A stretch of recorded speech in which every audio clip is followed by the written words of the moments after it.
പാവം ചെയ്തില്ല, പിന്നെന്താ? മനസ്സിൽ പാവം ചെയ്തു. ഇവിടെ ഇരുന്നോണ്ട് ചേച്ചി ചിന്തിച്ചു, ആ കോന്തൻ എന്തിനാ അവിടെ പോയി നിൽക്കുന്നത്? Praise the Lord. എനിക്ക് ഭയങ്കര ദർശനവരാണ് ചേച്ചി. അപ്പോ മനസ്സിലുള്ള പാപം. മൂന്നാമത്തേത് അവയവങ്ങളിലുള്ള പാപം. അതെന്താണെന്നറിയോ? ഇപ്പൊ ഞാൻ നേരത്തെ പറഞ്ഞില്ല, അവയവങ്ങളുടെ പാപം എന്ന് പറഞ്ഞാൽ, ഇപ്പൊ സിസ്റ്റർ എന്നെ കുറെ തെറി പറഞ്ഞു, ഞാനത് അറിഞ്ഞു.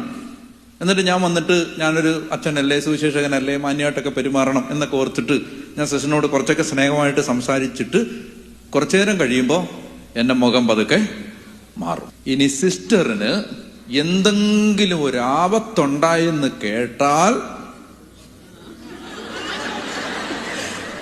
ഞാൻ ചിന്തിക്കുന്നില്ലൊന്നും, പക്ഷെ എന്താന്നറിഞ്ഞൂടാ, ഉള്ളിൽ ഭയങ്കര ഒരു സന്തോഷം. അല്ലേ? നമ്മൾ ചിന്തിച്ചല്ല.